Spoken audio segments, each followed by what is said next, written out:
Welcome to our 110th episode of the Gutenberg Changelog podcast. In today's episode, we will talk about Gutenberg 19.5, WordPress 6.7, Create Block Theme plugin, and Thousan block themes at the repository. Yay! I'm your host, Birgit Pauli-Haack, curator at the Gutenberg Times and full-time core contributor for the WordPress open source project, sponsored by Automatic. Today's special guest has been on the show before, and I'm thrilled to have her again. It's the wonderfully smart Joni Halabi from Georgetown University in DC. She was a guest on the episode 97 and 91, and she's also the author of the article Static versus Dynamic Blocks, What's the Difference? On the WordPress developer blog. Welcome back, Joni. How are you today? Oh, thank you so much for having me. I'm doing great. Awesome. So for our new listeners, maybe you can briefly introduce yourself and your connection to WordPress. And I know you changed responsibilities at Georgetown. So what are you working on now? Yeah, so hi, everybody. My name is Joni Halabi. I have been working at Georgetown University for the past 8.5 years. I started at Georgetown as a senior web developer with our web services group, and most of my responsibility was developing custom blocks and other post-editor customizations in WordPress for our now over 500 sites that we support, which is super exciting. I recently, as of about 3.5 weeks ago, just switched roles, and I am now the senior web manager for the Office of the President. So I've gone from development to content. My primary role right now is to basically update the content for our president's website and make sure that it has all of the information people need in terms of our university initiatives and other things that are important to our office. I'm Awesome. So happy to be here. Thank you for having me. Oh, no, absolutely. Yeah, it was great to have you on the show, Joni. So 500 websites, that's one number that I'm kind of in awe of. Then going from custom block development to using as a content creator is probably a total different challenge, kind of, because you can look back on oh, did we do this right? kind of thing. Yeah. And so bug reports. I think my old team is not going to be very happy with me because it is such a different perspective. I never really, as the developer, I never really got that like 1,000-foot view of our websites in terms of how a content editor really sees these blocks. And to be on the other side of that and to be using these blocks and thinking about, okay, this is the story that I want to tell. How can I use these blocks? It is such a different perspective. It's an exciting perspective, but I already have ideas for new blocks that I want to exist. Sorry, services. Yeah, so I'm not drilling down into that, but there's certainly something to unpack for the next time you're on the show. So yeah, but it's so great you have you and that you actually can change the perspective and kind of feel, all right, now I get a 360 view on the whole WordPress content creation experience and block development. And so yeah. So the next hurdle would be to tap your toes into block themes and kind of see how that works for your organization, for the web team. Yeah. I would love to. I did some experimentation with block themes while I was there, and I could speak for the next 40 minutes about this, but the high level overview was I did an experiment where I created a block theme, but connected it to our external patterns for different blocks and different parts of our pages because we were using KSS Node for that to create a pattern library. And I've actually given a couple of talks on this topic. I did one at WP Campus last year. They're all linked to from my website. But yeah, it was a fascinating experiment. It's complicated and not complicated. Like I said, I could talk for 40 minutes. Yeah, well, obviously, but we'll share the links in the show notes for our listeners to have a different perspective on things. So that's really good. So you did get a 360 view on WordPress with all the experience that you have. Excellent. Yeah. So yeah, and for the show we have a few announcements today for you, dear listeners. One is the developer blog, or the contributors at the developer blog. We're starting something new, and that's kind of a snippets library. We have one snippet online. That's the first one, because we need to iterate on the layout as well as on the editorial process for that. So, but it's conditionally unregistered patterns. And Justin Tadlock put that up, and he has a few use cases. One of them is, okay, you build your own custom blocks on the theme and use patterns for that. But if that block is not available on your site, you need to unregister the pattern too. So it's not going to come in with, oh, this block is not available kind of thing. So that, I think a lot of people who curate the editor experience for their clients can definitely use that as well to unregister some patterns from a block theme or so they haven't built themselves. Yeah. So if you have ideas about that, you can comment on that either on the Gutenberg Times on the podcast show or on Storyfy, where our podcast also landed and has a few listeners. So there is a little comment button on your mobile app where you can kind of comment what other ideas you would need for snippets. I know that Nick, Diego, and Justin, and myself and Ryan, we will probably brainstorm the first 100 snippets for that relatively fast. And then, as from the intro, we have the announcement: 1,000 block themes are now in the WordPress theme directory. Yes, and it's really amazing how fast. Yeah, it took a little while. The first 100 took, I don't know, a year. The second 100, another year, but then it kind of sped up until now. And we have three people actually covered that this week. One is Ganga Kaffel. He's the co-team rep for the theme team, and he had statistics. And that is that the first theme was done by Carolina Niemark early on, and then Automatic has 116 block themes in the repository. That's about less than 10, well, a little bit over 10%.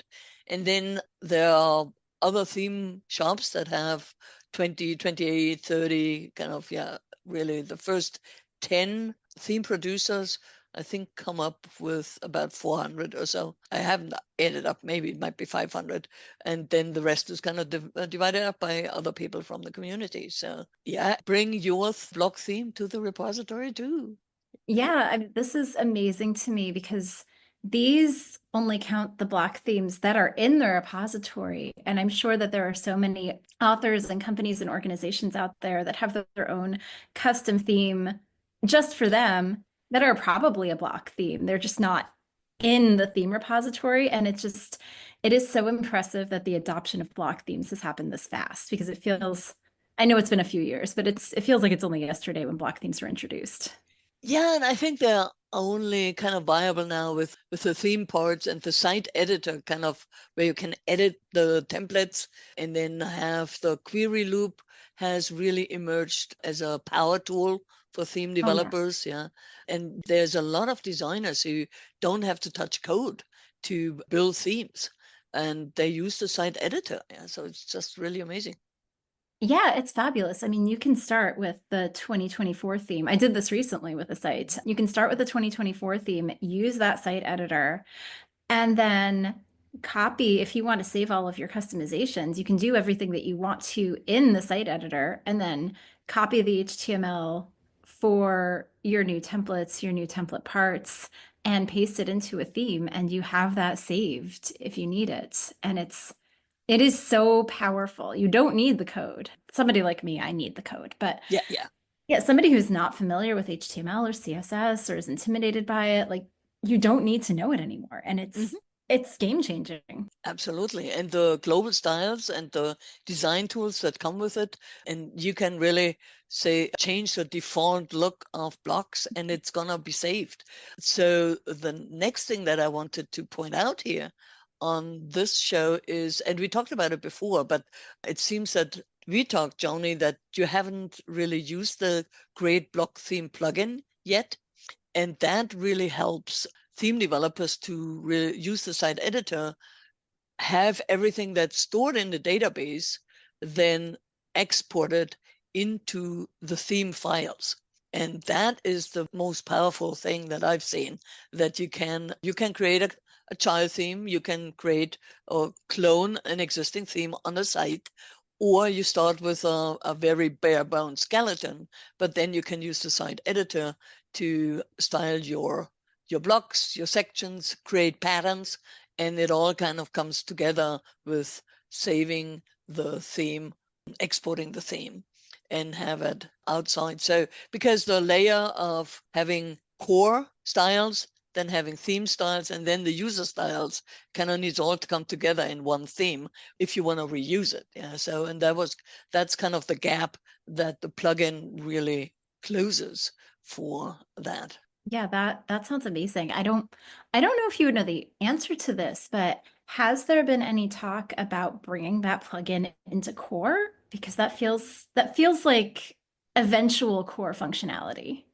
Yeah, there is talk about it, and that plugin is pretty much like the Gutenberg plugin, kind of the beta version of what might come into core.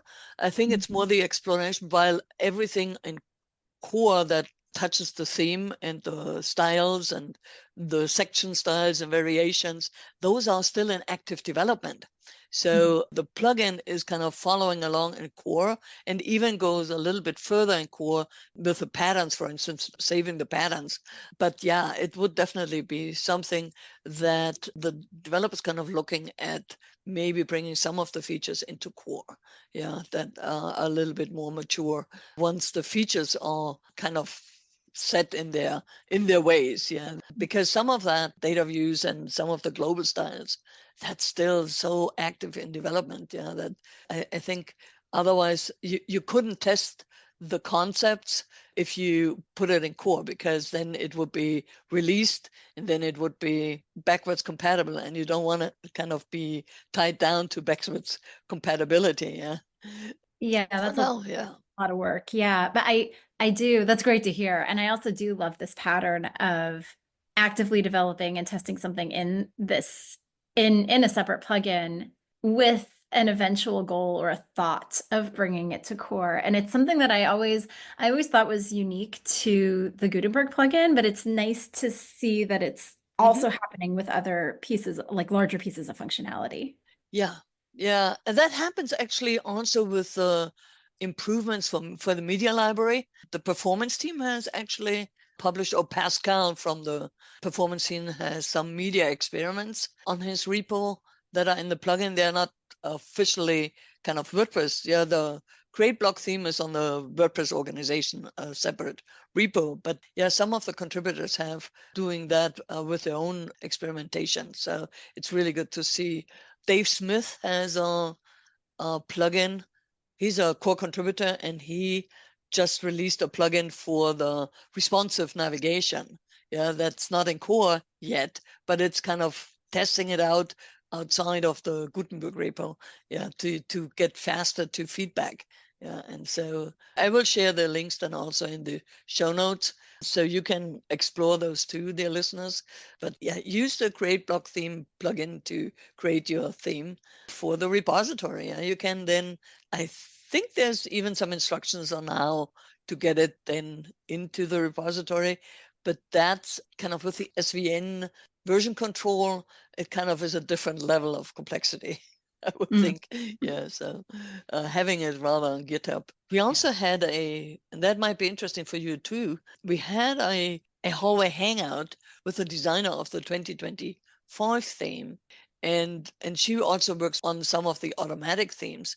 And they have a process that uses Playground, the Create Block plugin, and GitHub to push changes to a theme from the site editor to a pull request on GitHub. And that's Oh, just amazing. Yeah. That process kind of really amazes me, and how that's even possible. But there are magicians behind it, but it works. Yeah. So that sounds amazing. When is that hallway hangout? it was actually, Oh, was. Oh, yeah, yeah. I will share that in the show notes. And there's a little video also with it where Beatrice Fialo, who designed 2024 as well as 2025, shows the process. has one single, a little change, and then kind of how from Playground to GitHub, how that also works. Yeah, it's really, really great to see. Oh, that's all. I will definitely be checking out that Hangout. That sounds amazing. Yeah. So yeah, block themes. Yes. Yeah, go. Yes. So when I looked, I kept a close watch on the numbers throughout the last 3 years. And I always looked at and also on the Gutenberg Times, on the weekend edition, I sometimes said, okay, there are 6 new block themes and who developed that. So I looked at them. Some of them I really tried out. Yeah, Carolina Niemark was one of the first theme developers who really embraced the process, was Anders Noren from Norway. And he's a very successful theme developer, and he had a few quite interesting designs.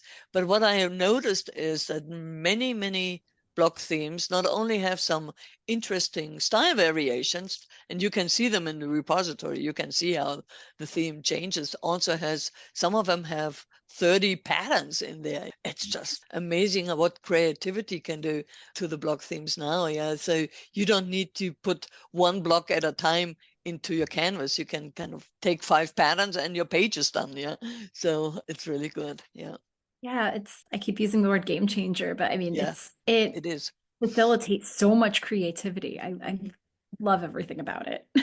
Yeah, and I see many themes that are actually focused on certain verticals. Yeah, so there are restaurant themes, there are for certain shops, there are for digital pieces, for recipes. Yeah, it's Oh, very focused on the use case, and those make the patterns as well as the imagery that comes with it and the look and feel so much more focused to get a person from zero to hero on their own website. It's kind of really a great phenomenon. Yeah. yeah, for sure. You and I, we can talk more than 40 minutes about block themes. I think we could. But this is not just the block theme show, we promise. So, well, 2 more things. The Great Block Theme plugin is in a new version. 2.6 came out this week, and it fixes 2 bugs, important bugs. They fix the image URL localization when you make a child theme so that the images come over from the patterns into a child theme and the URL is the right one. And the other one was that if you had in your blocks inner HTML, it would escape. So when you use that pattern, you had all the HTML code in there and not the rendering from the browser. And that was fixed as well. Yeah, so that was kind of an interesting bug to fix. Yeah, but they Yeah, did it. those are always tricky, the encoding Yeah, encoding bugs. Yeah. yeah. Yeah, though that's the smallest release of this week. Yeah, we had a bigger release. That was the WordPress 6.7 release candidate came out, and with it also the field guide. So if you haven't tested 6.7 yet, now is the time. You only have 3 weeks to test it against whatever product you have, your themes, your plugins, your maintenance processes, or just the sites, that you have. And with Playground, you can actually do a staging site, but there's also InstaWP to kind of have a staging site. Yeah, so, and if you want to know the highlights from WordPress 6.7, there will be a YouTube live stream on November 5th at 1800 UTC. And it's with Jamie Marsland, Nick Diego, and Rich Tabor, kind of walk you through all the different things. We will talk a little bit later about the highlights that I see for 6.7 after we cover the Gutenberg 19.5 release. Sounds good. Yeah, I'm excited for 6.7. Like you said, it's coming looks like November 12th. Yes. And I know, especially for my previous team, it's so important to start that testing now, especially if you have a lot of custom code on your sites. This is something that has burned our team in the past. Sometimes custom code is not backwards compatible with changes that are happening in core, like our own custom code that we write. Right. It's not future compatible. Yeah, we've needed to make a few changes, and it's just important to get all that testing in. Definitely the dev notes will help you. They are in the field guide, and there are quite a few changes, not breaking changes, but additional feature in there for developers where APIs are expanded, like the block bindings API and the interactivity API, block hooks, some performance tweaks as well. So definitely look at the field guide, and the links will be in the show notes. So, and I also will link all the block editor relevant dev notes individually in the show notes. Yeah, we have space on our show notes anyway. Yeah, so, well, let's go into the Gutenberg 19.5 plugin release. Yes. So, release lead Hector Prieto wrote in his release post, this release focuses on stabilizing existing features, but also brings some improvements to the general UI and the zooming editing experience with 116 PRs from 47 contributors. So yeah, let's get going. General interface changes. One is the right design tool. Now you can persist your user preference through the preference option on the plugin in the block editor. So that's kind of good. Yeah. Yeah, that one I have been waiting for, because I often switch between the visual editor and the code editor, and I don't always remember that I do that. So if I go into a page and I switch into the code editor and then I have to edit another page, I expect to go into the visual editor, and sometimes I'm surprised when I am somehow in the code editor, because I just forget that, oh yeah, right, the last page Yeah. I was in the code editor. And I always found it interesting that WordPress made the assumption that because I went into the code editor last, that is something I will continue to do. So I love that this is a setting now. Yeah, and I'm not quite sure it is actually the setting that you're thinking about, Oh. because the editor has now, on top of the toolbar, there's also a write and design tool. And there was previously the select and edit tool where you can switch, especially for those who are traveling with a keyboard instead of the mouse. There was a difference between getting into a block to work in the block or to travel from one block to the next. So that was the select, was the traveling from one block to the next, and then the writing part or the editing part was actually the block part, where you can use the toolbar or you added content to a particular block. I think I interpreted the pull request wrong then. Interesting. Yeah, and there is a change also how those two modes behave when you're in the zoom out mode. Yeah, Oh, yeah. 6.7 brings us the zoom out mode, but not the editing or design switches to it, only Mhm. for the pattern. So that is the next thing on our list, is that Yeah. the zoom out mode in 6.7 is just with a toggle button. With a new Gutenberg release, if you have that, it will also automatically zoom out when you use the pattern tab in the inserter, when you kind of want to drag and drop a pattern over to your site and you need a little bit better, a bird's eye view on your page instead of just having that one kind of block in front of you. It's a much better way to add. So you can now kind of bulk drag and drop patterns over and move them up and down without having to deal with all the blocks around it, yeah, or in it. Yeah, no, there's a great animation of this in the pull request, that it's nice to be able, because when you're talking about a pattern, you are talking about more than one block that can span a good chunk of your page depending on the pattern. So it is nice to be able to see that in context, to see your entire page as it stands now if you're trying to add another pattern. And it just helps you think about, okay, well, where can this new pattern go with respect to the entire page? Exactly. Like that is definitely one of the important ones. There are a number of zoom out, of changes to that zoom out functionality in this release, but that, when you select the patterns tab, that's definitely one of the biggies. The next, I guess, really two set of changes have to do with the component storybook. So there are a couple of changes to note. One, adding type tokens to storybook, and the other one is just stubbing out documentation on existing colors in a theme. And I think these are so fundamental, because Storybook talks about design in terms of the components in the UI. And I guess it just surprised me that it wasn't there before, but color Mm-hmm. and typography are so basic to any design for anything that it is, I think it's a wonderful change that these both are being added into Storybook now. You can see basically the colors that exist in the base styles now, and then having the type tokens, you can see all of the registered typography. So you can see semantic tokens like what are your different heading levels, for example? What does body text look like? And these are just fundamental design elements that I'm glad they're there now. Yeah, you have been part of our live Q&A and design systems. Yeah. Now the WordPress design team is actually building out their design system through that storybook, because the admin design now needs also the fonts, and not only just the data views, how they are in the site editor, but when you go to the next level and have the admin kind of move over to the new design, you need to have standardized colors and standardized fonts and all that. And that's where the storybook comes in, to have a unified system and standard for all the contributors that are either back-end or front-end or plugin developers to kind of figure out. So none of the developers have to make all the design decisions again. It speeds up the plugin development or the core development quite a bit when there is a design system there. Yeah.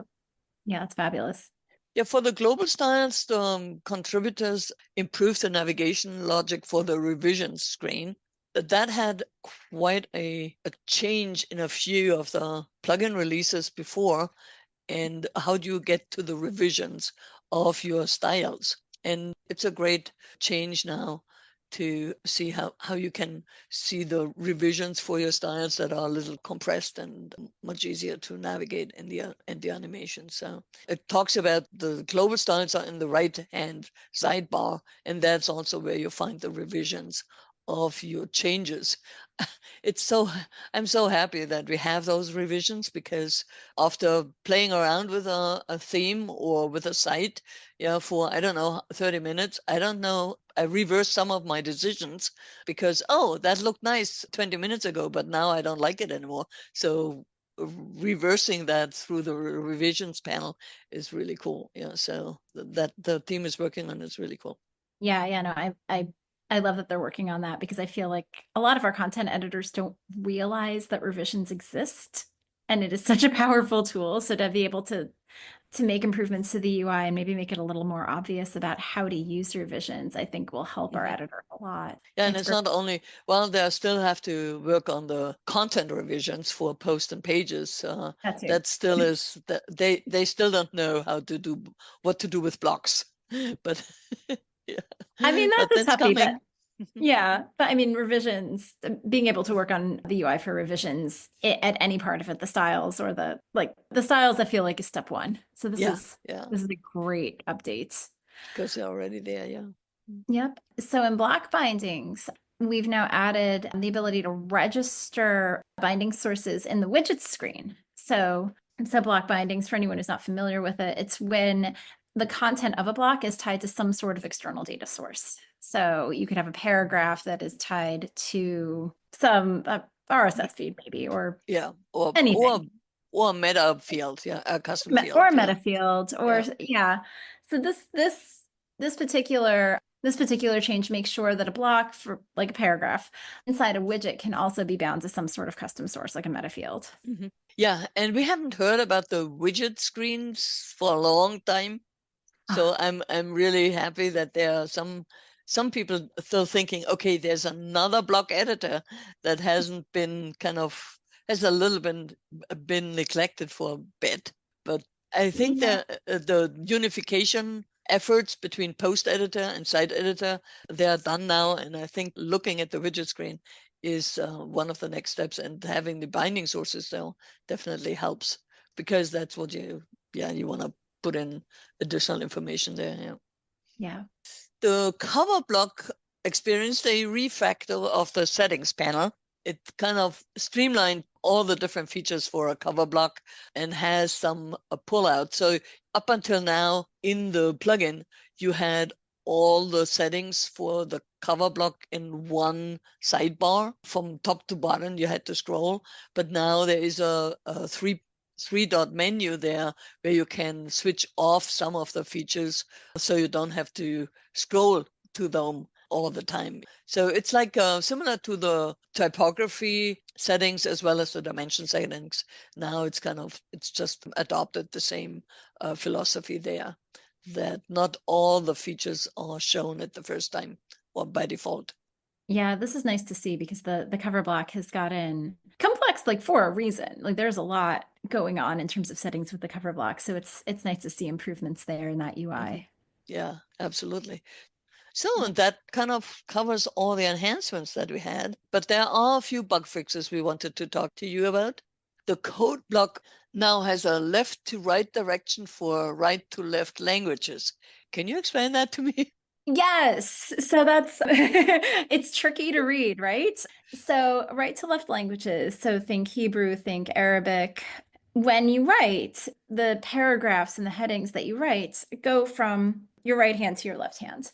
But when you're writing code, if you're a native speaker, if you're writing prose in a right to left language, but you're writing code, your code is still left to right. So this is making sure that, let's say that you have a page, let's say that you're blogging in Arabic and you're blogging about this really cool feature that you just wrote, and you write your paragraph and it's in Arabic and it's from right to left, but you want to feature a code snippet. This is to make sure that the code on your page is still displayed left to right, because that is still how we write code regardless of what spoken language we are writing or reading or speaking. That makes so much more sense now. Thank you. It is. I mean, it's a lot of letters in that headline, so I understand why. Yeah, and It for takes a someone minute to parse. who never knows where left and right is, it's gonna what? I still have to do the hand trick where I make my index and my thumb form like basically be at right angles of each other, and the one that makes the L is my left hand, and I still do this. So I understand. Yeah, well, that's when my husband says the other left when I go wrong. Yeah. Yeah, it's Yeah. always fun. Yeah. Um, Another, yeah, go ahead. yeah, no, so another fix is uh do not, I'm just going to read this title, don't render image when the source attribute is empty, which feels very obvious. But this was a bug fix where if you had an image tag, but an empty source, that image tag was still getting rendered. And there's no point in rendering an image tag if there's no source. So this fixes that bug. It sounds like a rookie bug, but sometimes they just sneak in. Yeah. Yep. Yeah. Yeah. I have done a lot of dumb things like that. Yeah. And then one is also one PR is in terms of extensibility. It kind of renames the register block template from w_register_block_template to register_block_template. So the WP prefix is kind of taken away because it seems to be obvious, and it follows other register block kind of functions. So, but if you have been testing things with the new register block template for the plugins, you might want to look at your code and kind of remove the prefix kind of thing. I think that was backported to 6.7. So it's in the 6.7. So, but if you have done it up until beta 3, I think with the WP, you kind of can remove it now. Yeah, and I think you have to, because if I'm reading that PR correctly, there is no backwards compatibility for the WP prefixed version of this function, which it didn't seem like it was supposed to be in anyone's code anyway, but and like in a custom developer's code, but please double check your code. Yeah. Well, it's a new feature for 6.7. Oh, So, okay. so it wasn't backwards compatible. It just kind of wasn't a kind of a discussion now through co-op contributors. So this comes as a new function. Can we make it uniform with the other register block kind of functions and remove the WP?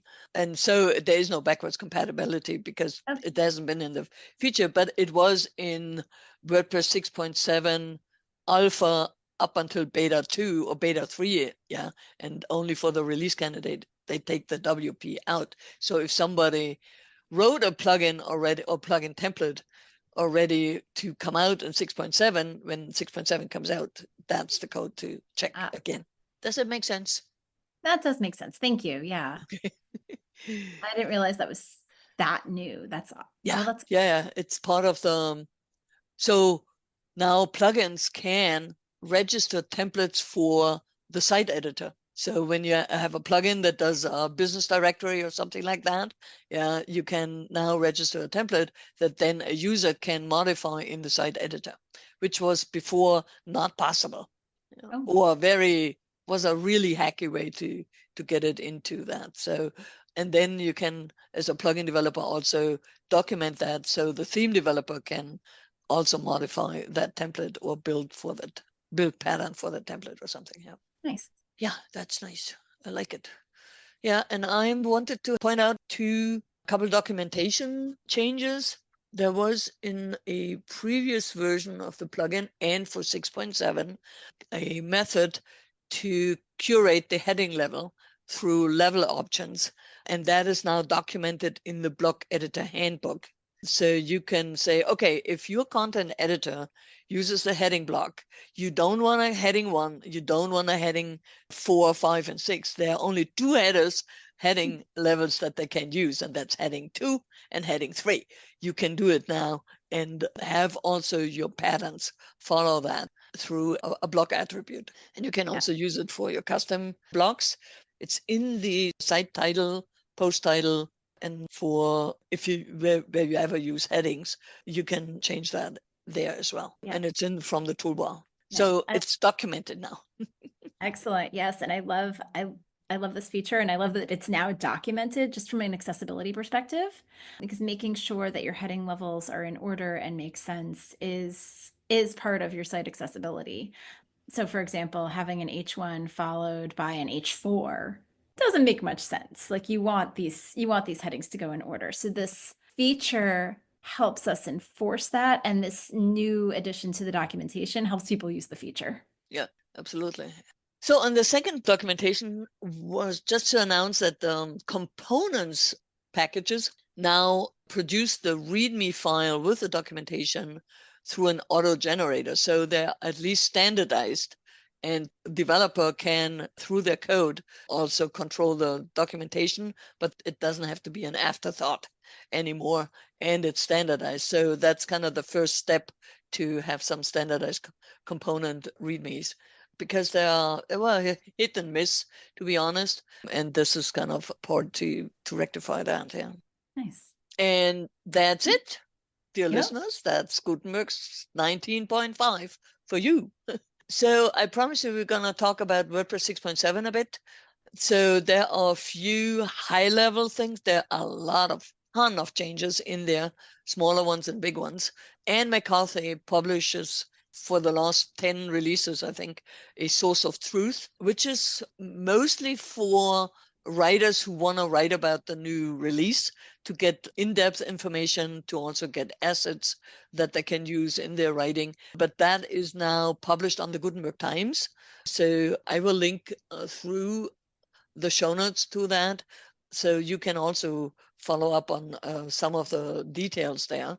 I would like to point out, well, we all know 2025 is the new default theme, and I have had a lot of fun with it.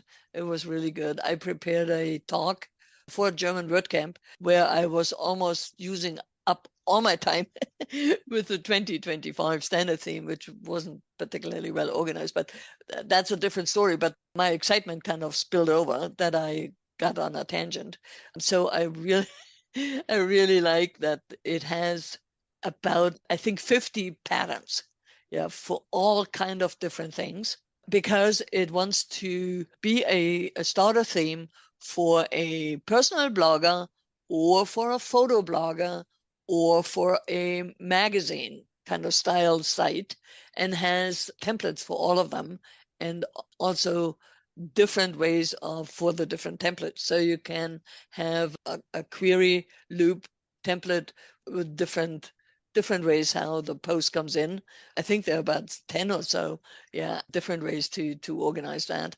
Then there are services, price tables, testimonials, not only one in one pattern, but maybe 2 or 3 pattern of that. So that's really cool. And what the crown of it is that there are also 4 different. So there were color variations for the full theme, and then there are separate or for there are style variations for the full theme that kind of changes the look and feel, but it also has separate color variations, so you could just leave the style like it is but only change the color combination, or you can say, okay, I want it like it is, but I just want to change the font. So there are font variations as well. And then there are section styles.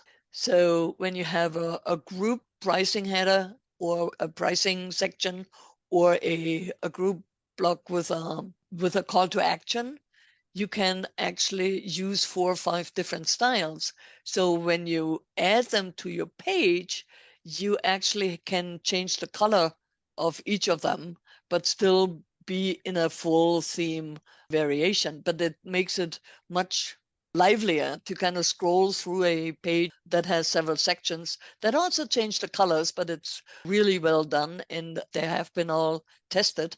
So it's a really good theme. Kudos to Carolina Niemark and Juan Fra Alderan. Oh, I'm butchering his name. Sorry. Hang on. I was just going to say, while you're looking that up, you talked quite a bit about the colors and a bit about the fonts. I love that these font variations include font combinations. So the font variation has these combinations of a header. They're a set of a header and body fonts, and that is one of the most challenging things I have experienced trying to design a site, just trying to find a really good combination of a header font and text font. And this gives you 8 different options that I can see that are really solid options. So if you're a bit shy about design and playing with typography, like you can choose one of these 8 and there are no bad choices here. Yeah. Yeah, no, the designers have really, the developers and designers that build out the theme. So the design comes from Beatriz Fiallo, but Juan Aldazoro is his name. Juan Aldazoro and Carolina Niemark are the lead developers on the 2025 default theme. And they did a marvelous job also. But there are also about, I don't know, 30 to 50 additional contributors that delivered patterns. So it's actually a larger group of people who built this theme, and it's really fabulous. Yeah, so try it out and look at that. The query loop. So that was part of it that I tried out the new features for the query loop. It has is now optimized and streamlined. So you have all kind of filter settings. Yeah, you can filter by author, date, or you can say, okay, I want to have a post loop with just for a custom post type with custom fields, and all that is now possible for any template you can use, or you can just use them on the post and say, okay, I want from the same category all the posts from there except this one. Yeah, so you can also include post and offset posts. It's all the features are now available, and they are from some of them were in the toolbar and now they're in the sidebar, complete with all the new ones. That is really great quality of life kind of change. Oh yeah, for sure. Yeah. We talked about the zoom out for the template handling, the page views in the site editor. That's more the data views, kind of how in the admin section, how you can view the pages. There are some previews. There's a list view where you have a 3-pane window. On the left-hand side, you have the black site editor navigation with the published kind of status. And then in the middle, you have all the pages. And then when you click on them, the third pane is you see a preview of the page. So you don't have to go back and forth when you just want to look at, okay, what's in the page here? How does it look? So you can also have it right there. So it's a really improvement in navigating your pages. Yeah, I wish that was available for posts, but the developers are working on it. There's an experiment if you use 19.5 Gutenberg plugin and enable, there's an experiments menu item there, and you enable the post data views, then you can see how that also works for posts. But it's a little harder to make it for posts because there are so many customizations and things to look at. So right now it's an experiment. So, but always welcome for feedback. Do Someone you on the have any question about things? No, I was just going to say, as somebody who's now less on the development side of things and more on the content side of things, I appreciate something that will make editing easier and being able to see those changes easier, because having, like you were saying, like having to flip between different screens, it's not ideal. So seeing improvements, even if it's not on posts yet, it's coming to posts, like that is something I'm looking forward to. Yeah, they're also experimenting with a quick edit part. So yeah, in the current admin, you have the quick edit section where you change Yeah, categories and very rename things. limited. Yeah. So Yeah. that also is coming to the data view section. So you can have that part as well if you missed it until now. A lot of designers are really excited about having background images, not only for blocks, yeah, like the cover block, but now you can also do it for group block, and you can have it site wide. So there is in the global styles, in the first list, there's typography and layout and styles, and there's now one for background image. So you can have your clouds there, or your tiles, or whatever you need from your site. And sometimes I feel we could go back to GeoCities sites. I was just thinking GeoCities, and in my head, I was wondering, like, should I bring it up? Feels Yeah, very yeah, of retro course. 90s. Yeah. Can I just make a shout out? Please do not put in an animated background. It will make everybody who works in accessibility cry. Yeah. Yeah, I think it doesn't do animated GIFs. I think it's just Oh, good. PNGs or JPEGs. Yeah, but you're right. Yeah, that would be really cool. Hilarious, yeah. But I'm thinking that there are some designs that can be quite unique with that. Mhm. I remember one of my first background was really bright red and bright blue, and then I had white fonts on it, and you couldn't read what you were writing or what I was writing.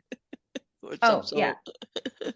I remember when we were talking about like Web 2.0 in the late 90s, Mm. and I was in an electronic arts curriculum at that point, and we were making web pages with hidden links, so you had to explore the page just by like Nice. moving your mouse around to see if you happen to stumble upon a link. Like this will literally make everybody sad now because we know better, but this was experimentation in the late 90s. Yeah, But unless it's a game or something like that. But yeah. yeah, exactly.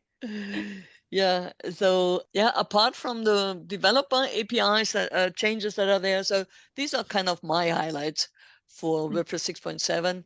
And there are improved blocks. Most blocks now have border support that we're missing for, yeah, only 6 or 7 blocks had border support, and now almost every block has a border support with 6.7. So again, I will share the source of truth post from the Gutenberg Times, and also a link to the November 5th highlight live stream on YouTube for those who want to hear and see things beyond a podcast. Yeah, which is really hard to kind of demo things, but yeah. Well, that is there anything else that you want to talk about block themes, block editor, WordPress, or your life? Oh, Yeah. I could go on about so many of those things, but I think we've covered the basics. I think we've covered all the important things. So let me ask you this. If you now do a lot of content, are you gonna go back to some block writing or coding in your spare time, like kind of rest your brain from the content editing and just do some coding? I might. My challenge is finding spare time. Yeah. My life is very filled with just research and writing, and then also my child and raising a 6-year-old. Like I'll have spare time in about 12 years, I think. Okay. We'll talk about it. What is that? WordPress 15.6 or something like that? Oh, probably, yeah. Well, this was lovely. Thank you so much for taking the time being on the show. And we will hear from you sooner than in 12 years when Yes, you come I back to certainly the hope show. so. Yeah. Well, it was great that we had you again and you worked with me through all the announcements and stuff there. I will share some links for Joni Halabi if you want to get in contact with her. I mentioned the static versus dynamic blocks article on the developer blog. Joni also wrote a book, Sweet Little You, and that's available. And then I'll have the LinkedIn link as well as the WordPress profile link for you if you want to get in contact with Joni. As always, the show notes will be published on gutenbergtimes.com/podcast. This is show 110. And if you have questions or suggestions or news you want us to include, send them to changelog@gutenbergtimes.com. That's changelog@gutenbergtimes.com. And this is it. Thank you for listening. And if you want to comment on, what is it? It's not Storyfy. It's not Shopify. It's Spotify. That's Bye. Spotify. When you listen Yes. on the Comcast there, send in a comment. If you listen on Apple, do a review. If you listen on Pocket Cast, also, feel free to review our show so more people can join us for the next time. Thanks for listening and goodbye. Goodbye, Joni. Thank you. Goodbye. Thank you so much.